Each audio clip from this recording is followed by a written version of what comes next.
Hi friends, welcome back to Arsikere ಹೊರನ್ YouTube channel. ಇವತ್ತು bike ಟ್ಯಾಕ್ಸಿಲಿ ಕೆಲಸ ಮಾಡ್ತಕ್ಕಂಥ ರೈಡರ್ ಅವರು ಒಬ್ಬರು ಮನುಷ್ಯರೇ, ಅವರು ಬಡವರೇ, ಅವರು ಮಿಡಲ್ ಕ್ಲಾಸ್ ಫ್ಯಾಮಿಲಿನೇ. ಇವತ್ತು ಇವ್ರ ಮೇಲೆ ಯಾಕೆ ದರ್ಪ ದೌರ್ಜನ್ಯ? ಇವ್ರಿಗೇನು ಕಷ್ಟ ಇಲ್ವಾ? ಇವ್ರಿಗೇನು ಫ್ಯಾಮಿಲಿ ಇಲ್ವಾ? ಬನ್ನಿ ಇದ್ರ ಬಗ್ಗೆ ಎಲ್ಲ ಕಂಪ್ಲೀಟಾಗಿ ಮಾತಾಡೋಣ ಈ ವಿಡಿಯೋದಲ್ಲಿ. ವಿಡಿಯೋ ಸ್ಟಾರ್ಟ್ ಮಾಡೋಕ್ಕೆ ಮುಂಚೆ ಯಾರಾದ್ರೂ ನಮ್ಮ delivery boys bike test first time ನೋಡ್ತಾ ಇದ್ರೆ ನಮ್ಮ ಚಾನಲ್ನ ಸಬ್ಸ್ಕ್ರೈಬ್ ಮಾಡಿಕೊಂಡು ವಿಡಿಯೋನ ವಾಚ್ ಮಾಡಿ, ಹಾಗೆ ಲೈಕ್ ಮಾಡಿ, ಶೇರ್ ಮಾಡೋದು ಮರಿಬೇಡಿ. ಈಗ ಬೈಕ್ ಟ್ಯಾಕ್ಸಿ ರೈಡರ್ಸ್ ಮೇಲೆ ಒಂದೇ ಕಂಪ್ಲೇಂಟು, ಏನು 20,000 30,000ಕ್ಕೆಲ್ಲ ಬೈಕ್ ತಗೊಂಬಂದ್ಬಿಡ್ತಾರೆ, ದಿನಕ್ಕೆ 2,000 3,000 ಮಾಡ್ಕೊಂಡು ಹೋಗ್ತಾರೆ. ಇದೇ ಒಂದು ಕಂಪ್ಲೇಂಟ್ ಜಾಸ್ತಿ ಬರ್ತಾ ಇದೆ. ನಾವು ಲಕ್ಷಾಂತರ ರೂಪಾಯಿ ಬಂಡವಾಳ ಹಾಕಿದ್ದೀವಿ, ನಮಗೆ ನೋಡಿದ್ರೆ 500 ರೂಪಾಯಿ ಆಗ್ತಾಯಿಲ್ಲ, 1,000 ರೂಪಾಯಿ ಆಗ್ತಾಯಿಲ್ಲ. ಕೆಲವರು ಇನ್ನೂ ಕಂಪ್ಲೇಂಟ್, ನಮಗೆ ಗ್ಯಾಸಿಗೂ ಆಗಿಲ್ಲ, ಟಿಫನ್ಗೂ ಆಗಿಲ್ಲ, ಈ ಥರ ಕಂಪ್ಲೇಂಟ್ಸು. ಇಲ್ಲಿ ಕಷ್ಟ ಬಿದ್ದು ಮಾಡ್ತಾರೆ ನಮ್ಮ ರೈಡರ್ಸು. ಆಗುತ್ತೆ ಬೆಳಿಗ್ಗಿಂದ ನೈಟ್ವರೆಗೂ 5 ಅವರ್ 6 ಅವರ್ಗೆ ಯಾರಿಗೇನು 2,000 3,000 ಆಗಲ್ಲ. ಬೆಳಿಗ್ಗೆ 6 ಗಂಟೆಗೆ ಬಂದರೆ ನೈಟ್ 9 10 ಗಂಟೆವರೆಗೂ ಸುಮಾರು 15ರಿಂದ 18 ಅವರ್ ಡ್ಯೂಟಿ ಮಾಡ್ತಾರೆ. ಒಂದು 2,000 3,000 ಮಾಡಬೇಕು ಅಂದರೆ ಅವ್ನಿಗೆ ಅಷ್ಟು ಕಮಿಟ್ಮೆಂಟ್ ಇರ್ತವೆ, ಎಫರ್ಟ್ ಹಾಕಿ ಮಾಡ್ತಾನೆ.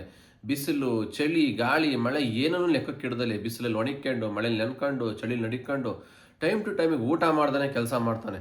ಏನಕ್ಕೆ ಮಾಡ್ತಾನೆ? ತಮ್ಮ ಫ್ಯಾಮಿಲಿಗೋಸ್ಕರ, ಕಮಿಟ್ಮೆಂಟ್ಗೋಸ್ಕರ. ಕಷ್ಟ ಇದೆ ಅಂತ ಮಾಡ್ತಾರಲ್ವ, ಅದು ಅವ್ರಿಗೆ ಕಾಣಿಸಲ್ಲ. ಬರೀ ಬೈಕಲ್ಲಿ 2,000 3,000 ಅರ್ನಿಂಗ್ಸ್ ಮಾಡ್ತಾಯಿದ್ರೆ ಅಷ್ಟು ಮಾತ್ರನೇ ಕಾಣಿಸುತ್ತೆ. ಅವನು ಎಷ್ಟು ಅವರ್ ಡ್ಯೂಟಿ ಮಾಡಿದ್ದಾನೆ, ಎಷ್ಟು ಪೆಟ್ರೋಲ್ ಖರ್ಚಾಗಿದೆ, ಗಾಡಿ ಸರ್ವೀಸ್ಗೆ ಎಷ್ಟೋಯ್ತು, ಅವನು ಊಟ ಮಾಡಿದ್ನೋ, ಟೈಮಿಗೆ ನೀರು ಕುಡಿದ್ನೋ, ಅವನ ಹೆಲ್ತ್ ಬಗ್ಗೆ ನೋಡಿದ್ನೋ, ಅದು ಯಾರೂ ಕೇಳಲ್ಲ. ಬೈಕ್ ಟೆಸ್ಟ್ ರೈಡರ್ಸ್ ಇವತ್ತು ಬ್ಯಾನ್ ಮಾಡಿ ಬೈಕ್ನ, ನಮಗೆ ಇವರು ಹೊಟ್ಟೆ ಹೊಡಿತಾ ಇದ್ದಾರೆ, ನಮ್ಮ ಹೊಟ್ಟೆ ಮೇಲೆ ಇವ್ರು ಹೊಡಿತಾ ಇದ್ದಾರೆ. ನಾವು 4 5 ಲಕ್ಷ ಬಂಡವಾಳ ಹಾಕ್ತೀವಿ, FC ಕಟ್ತೀವಿ, ಅದು ಮಾಡ್ತೀವಿ ಇದು ಮಾಡ್ತೀವಿ. ಇವ್ರು ಏನೂ ಇಲ್ಲ, 20,000 30,000 ಬೈಕ್ ತಂದುಬಿಟ್ಟು ಬರೀ ಬೆಳಿಗ್ಗೆ ಪೀಕ್ ಅವರ್ನು ಸಾಯಂಕಾಲ ಪೀಕ್ ಅವರಲ್ಲಿ ಬಂದು 2,000 3,000 ಹೊಡ್ಕೊಂಡು ಹೋಗ್ಬಿಡ್ತಾರೆ. ಈ ಥರ ಕಂಪ್ಲೇಂಟ್ಸ್ ಸುಮಾರು ಬರ್ತಾಯಿದೆ ಸೋಷಿಯಲ್ ಮೀಡಿಯಾದಲ್ಲಿ. ಹೇಳೋರಿಗೆ 1,000 ಹೇಳ್ಬೋದು, ಅವ್ರಿಗೆ ಮಾಡೋರ ಕಷ್ಟ ಅವ್ರಿಗೆ ಮಾತ್ರ ಗೊತ್ತಾಗುತ್ತೆ ಅಲ್ವಾ. ಇವತ್ತು ಬೈಕಲ್ಲಿ ಒಬ್ಬ ಪ್ಯಾಸೆಂಜರ್ 100ರಿಂದ 150 kg ಬರ್ತಾನೆ. ಈ ಬೆಂಗಳೂರು ಟ್ರಾಫಿಕಲ್ಲಿ ಅವನ್ನ ಬ್ಯಾಲೆನ್ಸ್ ಕಂಟ್ರೋಲ್ ಮಾಡ್ಕೊಂಡು ಎಷ್ಟು ಸೇಫಾಗಿ ತಲುಪಿಸ್ತಾರೆ, ಎಷ್ಟು ಕಷ್ಟ ಬಿದ್ದು ಹೊಡಿತಾರೆ ಬೈಕ್ ಅನ್ನೋದು ಅವ್ರಿಗೆ ಮಾತ್ರ ಗೊತ್ತು. ಸಂಜೆ ಹೊತ್ತಿಗೆ ಎಷ್ಟು ಬಾಡಿ ಪೇನ್ ಆಗಿರುತ್ತೆ. ಒಂದು ಬೈಕ್ ಓಡಿಸೋದಂದರೆ ಸುಮ್ಮನೆ ಸಮಸ್ಯೆ ಮಾತಲ್ಲ. ಬೆಂಗಳೂರು ಟ್ರಾಫಿಕಲ್ಲಿ ಎಷ್ಟು ಕಷ್ಟ ಬಿದ್ದು ಡ್ಯೂಟಿ ಮಾಡಬೇಕು, ಎಷ್ಟು ರೈಡೋ ಕ್ಯಾನ್ಸಲ್ ಆಗ್ತವೆ. ಪಿಕಪ್ಗೆ ಹೋಗ್ತಾರೆ, ಎಷ್ಟೋ ಜನ ಕ್ಯಾನ್ಸಲ್ ಮಾಡ್ತಾರೆ, 1 ರೂಪಾಯಿ ಬರಲ್ಲ, ಅಲ್ಲೆಲ್ಲ ಪೆಟ್ರೋಲ್ ವೇಸ್ಟು. ಮತ್ತು ವೆಯ್ಟ್ ಮಾಡಿಸ್ತಾರೆ, ಕೆಲವರು ಬರ್ತೀವಿ ಅಂತಾರೆ, ಬರೋದೇ ಎಲ್ಲ ಕ್ಯಾನ್ಸಲ್ ಮಾಡ್ಕೊತಾರೆ. ಈ ಥರ ಸುಮಾರು ಸಮಸ್ಯೆಗಳು ರೈಡರ್ಗಳು ಆಗ್ತವೆ. 20,000ಕ್ಕೆ 30,000ಕ್ಕೆ ಯಾವ ಬೈಕು ಸಿಗಲ್ಲ. ಸಿಗ್ಬೋದು ಸೆಕೆಂಡ್ ಹ್ಯಾಂಡ್ಲು. ಆ ಬೈಕ್ಗಳೆಲ್ಲ ತಗೊಂಬಂದು ಬೈಕ್ ಟ್ಯಾಕ್ಸಿ ಓಡ್ಸೋಕ್ಕಾಗಲ್ಲ. ಒಂದು ಬೈಕ್ ಟ್ಯಾಕ್ಸಿ ಓಡಿಸ್ಬೇಕು, ಒಂದು ಕಸ್ಟಮರ್ ಪಿಕಪ್ ಡ್ರಾಪ್ ಹೋದರೆ ಒಂದು ಬೈಕು ಅಷ್ಟೇ ಕಂಡೀಷನ್ನಾಗಿ ಇರಬೇಕು. ಎಲ್ಲ ಥರ ಬ್ರೇಕಿಂದ ಹಿಡಿದು ಗಾಡಿ ಕಂಡೀಷನ್ನು, ರನ್ನಿಂಗು, ಸ್ಪೀಡ್ ಲಿಮಿಟ್ ಪ್ರತಿಯೊಂದು ಚೆನ್ನಾಗಿದ್ರೆ ಮಾತ್ರ ಬೈಕಲ್ಲಿ ಪ್ಯಾಸೆಂಜರ್ ಪಿಕಪ್ ಡ್ರಾಪ್ ಮಾಡ್ಬೋದು. ಹಳೇದು ಯಾವುದೋ ಗುಜರಿ ಬೈಕ್ ತಂದ್ಬಿಟ್ಟು ಬೈಕ್ ಟ್ಯಾಕ್ಸಿ ಮಾಡ್ತಿದ್ರೆ ಖಂಡಿತ ಆಗಲ್ಲ. ಅದಕ್ಕೊಂದು ಹೊಸ ಗಾಡಿ ಇರಬೇಕು, ಒಳ್ಳೆ ಪಿಕಪ್ ಇರಬೇಕು, ಮೈಲೇಜ್ ಇರಬೇಕು. ಇವೆಲ್ಲ ಇದರಿಂದ ಮಾತ್ರ ಅದರಲ್ಲೂ ಸಂಪಾದನೆ ಮಾಡ್ಬೋದು. ತುಂಬ ಕಷ್ಟ ಇದೆ ರೀ. ಒಂದು ಫೀಲ್ಡ್ ವರ್ಕ್ ಮಾಡಬೇಕಂದ್ರೆ ಸುಮ್ಮನೆ ಸಾಮಾನ್ಯದ ಕೆಲಸ ಅಲ್ಲ. ಯಾರೋ ಹೇಳ್ಬಿಡ್ಬೋದು ಬಾಯಲ್ಲಿ, ಬಿಡಪ್ಪ ಕಂಪ್ನಿಲಿ ಹೋಗಿ ಯಾರು ಮಾಡ್ತಾರೆ ಕೆಲಸನ, ಕಂಪ್ನಿಲಿ ತಿಂಗಳೆಲ್ಲ ಪೇಮೆಂಟಿಗೆ ಕಾಯಬೇಕು, ಅವ್ರು ಅಂದಂಗೆ ಅನ್ನಿಸ್ಕೋಬೇಕು, ಹಂಗೆ ಹಿಂಗೆ ಅಂತ ಲೀವ್ ಕೊಡಲ್ಲ ಅಂತಾರೆ. ಬಾ ಡೆಲಿವರಿ ಫೀಲ್ಡ್ಗೆ ಹೋಗ್ಬಿಡೋಣ, ಬೈಕ್ ಟ್ಯಾಕ್ಸಿ ಮಾಡೋಣ, ಆರಾಮ ದಿನಕ್ಕೆ 2,000 ಹೊಡಿಬೋದಂತೆ. 2,000 ಮಾಡ್ಬೋದಂತೆ. ಖರ್ಚು ಎಷ್ಟಿದೆ, ಕಷ್ಟ ಎಷ್ಟಿದೆ, ಅವ್ರು ಊಟ ಮಾಡಿದ್ರೋ ಬಿಟ್ಟರೋ ಅದನ್ನು ಯಾರೂ ಕೇಳಲ್ಲ, ಅದನ್ನು ಲೆಕ್ಕ ಮಾಡಲ್ಲ. ಬರೀ ಸಂಪಾದನೆ ಮಾತ್ರನೇ ನೋಡ್ತಾರಷ್ಟೇ ಒಂದೇ ಆ್ಯಂಗಲಲ್ಲಿ. ಎಲ್ಲ ಥರನೂ ಥಿಂಕ್ ಮಾಡಿ ನೋಡಬೇಕು. ಎಲ್ಲರೂ ಮನುಷ್ಯರೇ, ಎಲ್ಲರೂ ಬದುಕಬೇಕು. ಇವತ್ತು ಬ್ಯಾನ್ ಆಗಿರೋದು ಎಷ್ಟು ಕಷ್ಟ ಆಗ್ತಿದೆ ಹುಡುಗರಿಗೆ ಗೊತ್ತು.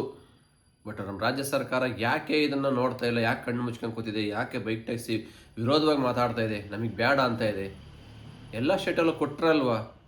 ಮಹಾರಾಷ್ಟ್ರದಲ್ಲೂ ಬ್ಯಾನ್ ಮಾಡಿದರು ಸರ್ಕಾರ, ಆದರೆ ಮತ್ತೆ ಒಂದೇ ತಿಂಗಳಲ್ಲಿ ಬಂದುಬಿಡ್ತು ಗ್ರೀನ್ ಬೋರ್ಡು. ಇವಿಗೆ ಏನಂದ್ರು ಕಂಡೀಷನ್ ಹಾಕ್ಬಿಟ್ಟು ಮಾಡಿಬಿಟ್ರು. ಕೇರಳದಲ್ಲೂ ಬ್ಯಾನ್ ಮಾಡಿದ್ರು, ಅಲ್ಲೂ ಎಲ್ಲ ಬೋರ್ಡ್ ಕನ್ವರ್ಟ್ ಮಾಡಿಬಿಟ್ರು. ಈಗ ಅಲ್ಲೂ ಮಾಡ್ತಾಯಿದ್ದಾರೆ ಲೀಗಲಾಗಿ. ಬಟ್ ಇಲ್ಲಿ ನಮ್ಮ ಕರ್ನಾಟಕದಲ್ಲಿ ಯಾಕೆ ಬೇಡ ಅಂತಿದ್ದಾರೆ ಅಲ್ವಾ. ಇಷ್ಟು ನಿರುದ್ಯೋಗ ಸಮಸ್ಯೆ ತಾಂಡವ ಆಡ್ತಾ ಇದೆ. ಎಷ್ಟು ಲಕ್ಷಾಂತರ ಜನಕ್ಕೆ ಕೆಲಸ ಇಲ್ಲ. ಇವಾಗಲೇ ಡಿಗ್ರಿ ಮಾಡಿರೋರು, ಇಂಜಿನಿಯರಿಂಗ್ ಮಾಡಿರೋರಿಗೆ ಕೆಲಸ ಇಲ್ಲ. ಅವರೇ ಪರದಾಡ್ತಾ ಇರೋ 10,000 15,000ಕ್ಕೆ. ಎಷ್ಟೋ ಜನ ಇವತ್ತು ಬೈಕ್ ಟ್ಯಾಕ್ಸಿಯಿಂದ ಜೀವನ ಕಟ್ಕೊಂಡಿದ್ರು, ಜೀವನ ಮಾಡ್ತಾಯಿದ್ರು. ಅವರೆಲ್ಲ ಹೊಟ್ಟೆ ಮೇಲೆ ಹೊಡೆದಂಗಾಯಿತು. ಸರ್ಕಾರ ಏನಾದ್ರು ಇಷ್ಟು ಜನಕ್ಕೆ ಕೆಲಸ ಕೊಡುತ್ತೆ ಇವಾಗ? ಏನೋ ಸ್ಯಾಲ್ರಿ ಕೊಡುತ್ತಾ ಅವ್ರಿಗೆ? ಯಾವುದೂ ಕೊಡಲ್ಲ. ಒಬ್ರು ಕೆಲಸ ಕಿತ್ಕೊಳೋದು, ಒಬ್ರು ಹೊಟ್ಟೆ ಮೇಲೆ ಹೊಡೆಯೋದು 1 ನಿಮಿಷ ಸಾಕು. ನೆಕ್ಸ್ಟ್ ಸಿಚುವೇಶನ್ ಏನಾಗುತ್ತೆ ಅನ್ನೋದನ್ನು ನಾವು ಯೋಚನೆ ಮಾಡಬೇಕಾಗತ್ತಲ್ವ ಫಸ್ಟು. ನಾಳೆ ದಿವಸ ಇವ್ರಿಗೆಲ್ಲ ಕೆಲಸ ಹೋಗುತ್ತೆ, ಇವ್ರ ಪರಿಸ್ಥಿತಿ ಏನು, ಇವ್ರು ನಂಬಿರ್ತಕ್ಕಂಥ ಫ್ಯಾಮಿಲಿ ಪರಿಸ್ಥಿತಿ ಏನು? ಇದನ್ನೇ ನಂಬಿ ಬೆಂಗಳೂರಿಗೆ ಬಂದಿರ್ತಾರೆ. ಪ್ರತಿಯೊಂದು ರೇಟು ಎಕ್ಸ್ಪೆನ್ಸಿವ್ ಆಗಿದೆ. ಪೆಟ್ರೋಲು 101 ರೂಪಾಯಿ ಇದ್ದು ಕಳೆದ ಒಂದು 2 ತಿಂಗಳಿಂದ ಈಗ 111. ರೇಷನ್ಗಳು ಪ್ರತಿನಿತ್ಯ ಎಲ್ಲ ಜಾಸ್ತಿ ಆಗ್ತಾಯಿದೆ, ಬಾಡಿಗೆ ಜಾಸ್ತಿ ಆಗ್ತಾಯಿದೆ. ಇಷ್ಟೆಲ್ಲ ರೇಟು ಜಾಸ್ತಿ ಆದಮೇಲೆ ಪೇಮೆಂಟ್ ಮಾತ್ರ ಕಮ್ಮಿ ಮಾಡ್ಕೊಂಡು ಹೋದ್ರೆ ಹೆಂಗಾಗುತ್ತೆ? ಇರೋ ಕೆಲಸನೂ ಕಿತ್ಕೊಂಡ್ಬಿಟ್ರೆ ಹೆಂಗಾಗುತ್ತೆ? ಇದು ಮನವರಿಕೆ ಮಾಡಿ ನಮ್ಮ ರಾಜ್ಯ ಸರ್ಕಾರಕ್ಕೆ ಮನವರಿಕೆ ಆಗೋ ಥರ ಸುಮಾರು ನಮ್ಮೆಲ್ಲ ಬೈಕ್ ಟ್ಯಾಕ್ಸಿ ರೈಡರ್ಸು ವಿಡಿಯೋ ಮಾಡಲೇಬೇಕು. ಇಲ್ಲಾಂದರೆ ತುಂಬ ಕಷ್ಟ. ಇವತ್ತು ಮೈಸೂರಲ್ಲಿ ನೋಡಿ ಎಲ್ಲ ನಮ್ಮ ಬೈಕ್ ಟ್ಯಾಕ್ಸಿ ರೈಡರ್ಸ್ ಯಾವ ಥರ ಒಗ್ಗಟ್ಟಾಗಿ ಮಾತಾಡ್ತಾರೆ, ಹೋರಾಡ್ತಾರೆ. ಅದೇ ನಮ್ಮ ಬೆಂಗಳೂರಲ್ಲಿ ಯಾಕೆ ಬರಲ್ಲ? ಸುಮಾರು ಸಲ ಮೈಸೂರಲ್ಲಿ ಗಲಾಟೆ ಆದಾಗ, ಬೈಕ್ ಟ್ಯಾಕ್ಸಿ ಬ್ಯಾನ್ ಆದಾಗ, ಕಿರಿಕಾದಾಗ ಸುಮಾರು ಚೆನ್ನಾಗಿ ಹೋರಾಡ್ತಾರೆ, ಅಲ್ಲಿ ಎಲ್ಲ ಒಗ್ಗಟ್ಟಾಗ್ತಾರೆ. ನಾನು ಸುಮಾರು ವಿಡಿಯೋ ನೋಡಿದ್ದೀನಿ. ನಮ್ಮ ಬೆಂಗಳೂರಲ್ಲಿ ಈ ಥರ ಒಗ್ಗಟ್ಟಿಲ್ಲ. ಇಲ್ಲಿ ಯಾಕೆಂದರೆ ಅನ್ಯ ಭಾಷಿಗರು ಜಾಸ್ತಿ ಇದ್ದಾರೆ ಅಂತನ. ಇಲ್ಲ ನಮಗೆ ಯಾಕೆ ಬಿಡಪ್ಪ, ಅವ್ರು ಬನ್ನಿ ನಮ್ಮ ಕೆಲಸ ನಾವು ಮಾಡೋಣ ಅಂತ ಸುಮ್ಮನೆ ಅವ್ರ ಪಡೆ ಅವ್ರು ಮಾಡ್ಕೊಂಡು ಹೋಗ್ತಾರೆ. ಈ ಥರ ಇದ್ದರೆ ಆಗಲ್ಲ. ಎಲ್ಲ ಒಂದಾಗಬೇಕು, ಹೋರಾಡಬೇಕು. ಹೋರಾಡೋದಂದ್ರೆ ಏನು ಬಂದ್ ಮಾಡಿ ಸ್ಟ್ರೈಕ್ ಮಾಡಿ ಹೊಡೆದಾಡಿ ಅಂತ ಹೇಳ್ತಾ ಇಲ್ಲ. ನಿಮ್ಮ ಅನಿಸಿಕೆಗಳನ್ನು ಸೋಷಿಯಲ್ ಮೀಡಿಯಾದಲ್ಲಿ ಹಂಚ್ಕೊಳ್ಳಿ. ಏನೇನು ಪ್ರಾಬ್ಲಮ್ ಇದೆ ಹೇಳ್ಕೊಳ್ಳಿ. ಬೈಕ್ ಟ್ಯಾಕ್ಸಿ ಬ್ಯಾನ್ ಆಗಿಂದ ಈ ಥರ ತೊಂದರೆ ಆಗ್ತಾಯಿದೆ, ಬೈಕ್ ಟ್ಯಾಕ್ಸಿ ಬರಬೇಕು, ನಮಗೆ ಬೇಕು, ಅದಕ್ಕೇನು ಪಾಲಿಸಿ ತರ್ತೀರ ತಗೊಂಬನ್ನಿ, ನಾವು ಅದನ್ನು ಫಾಲೋ ಮಾಡ್ತೀವಿ. ಸ್ವಲ್ಪ ಅರ್ಥ ಆಗೋ ಥರ ಸರ್ಕಾರಕ್ಕೆ ತಿಳಿಸ್ಬೇಕು ಎಲ್ಲ ನಮ್ಮ ರೈಡರ್ಸ್ಗಳು. ಇಷ್ಟು ಜನ ಕೆಲಸ ಮಾಡ್ತಾಯಿದ್ರು, ಲಕ್ಷಾಂತರ ಜನ, ಪ್ರತಿಯೊಬ್ಬರ ಹತ್ರ ಇದ್ದೇ ಇರುತ್ತಲ್ವಾ ಫೇಸ್ಬುಕ್ಕು, ಇನ್ಸ್ಟಾಗ್ರಾಮು, ಯೂಟ್ಯೂಬ್ ವೀಡಿಯೋಗೆಲ್ಲ ಅಕೌಂಟ್ಸು. ವೀಡಿಯೋ ಮಾಡಿ ಹಾಕಿ, ಏನು ಅದಕ್ಕೆ ದುಡ್ಡು ಖರ್ಚಾಗುತ್ತೆ? ಇಲ್ಲ ತಾನೇ.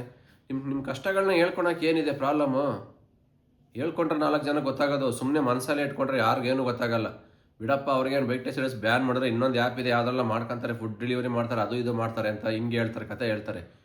ಬಟ್ ಫುಡ್ ಡೆಲಿವರಿಲಿ ಕೊಡ್ತಕ್ಕಂಥ ಅಮೌಂಟ್ ಎಷ್ಟು, ಅದ್ರಲ್ಲಿ ಆಗೋ ಅರ್ನಿಂಗ್ಸ್ ಎಷ್ಟು, ಒಂದಿನಕ್ಕೆ ಎಷ್ಟು ಖರ್ಚಾಗುತ್ತೆ, ಅದನ್ನು ಯಾರೂ ಲೆಕ್ಕ ಮಾಡ್ತಾ ಇಲ್ಲ. 500 ರೂಪಾಯಿ ಉಳ್ಸೋಕ್ಕಾಗಲ್ಲ ಬೆಳಿಗ್ಗಿಂದ ನೈಟ್ವರೆಗೂ ಮಾಡಿದ್ರು ಫುಡ್ ಡೆಲಿವರಿಲಿ. ಹಿಂಗಾಗುತ್ತೆ. ಅಲ್ಲಿರೋರಿಗೆ ಕೆಲಸ ಇಲ್ಲ, ಇವರೆಲ್ಲ ಅಲ್ವಾಗಿ ಮಾಡೋಕ್ಕಾಗತ್ತಾ? ಇದೆಲ್ಲವ ಒಂದು ಸರ್ಕಾರಕ್ಕೆ ಮನವರಿಕೆ ಆಗೋ ಥರ ನೀವು ತಿಳಿಸ್ಬೇಕು ನಮ್ಮ ರೈಡರ್ಗಳು.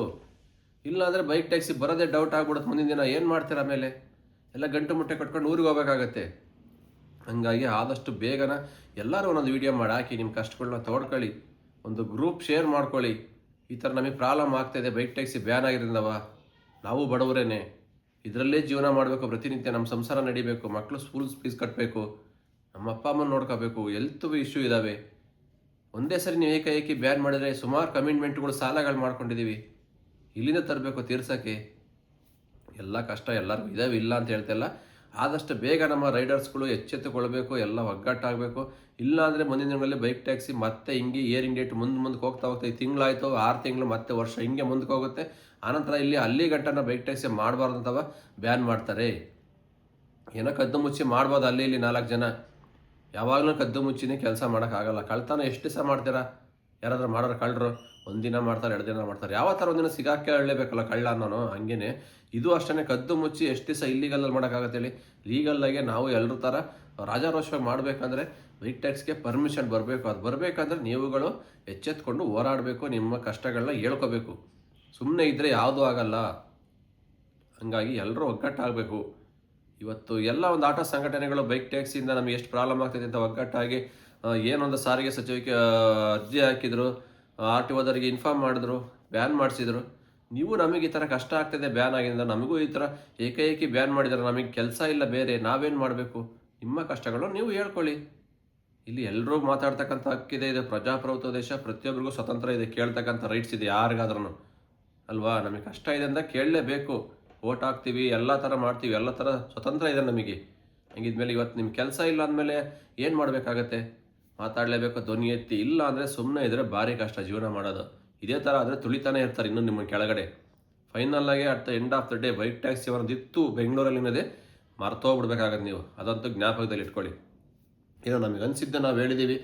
ಇದನ್ನು ನೆಕ್ಸ್ಟ್ ಏನು ಮಾಡ್ತಿರೋ ನಿಮಗೆ ಬಿಟ್ಟಿದ್ದು. ಇಷ್ಟು ಹೇಳ್ತಾ ವಿಡಿಯೋ ಇಲ್ಲಿಗೆ ಮುಗಿಸ್ತಾ ಇದ್ದೀನಿ. ಮತ್ತೆ ಸಿಗ್ತೀನಿ ಮುಂದಿನ ವಿಡಿಯೋದಲ್ಲಿ. ಅಲ್ಲಿವರೆಗೂ ಟೇಕ್ ಕೇರ್, ಬಾಯ್ ಬಾಯ್, ಅಷ್ಟೇ. ಜೈ ಹಿಂದ್, ಜೈ ಕರ್ನಾಟಕ ಮಾತೆ.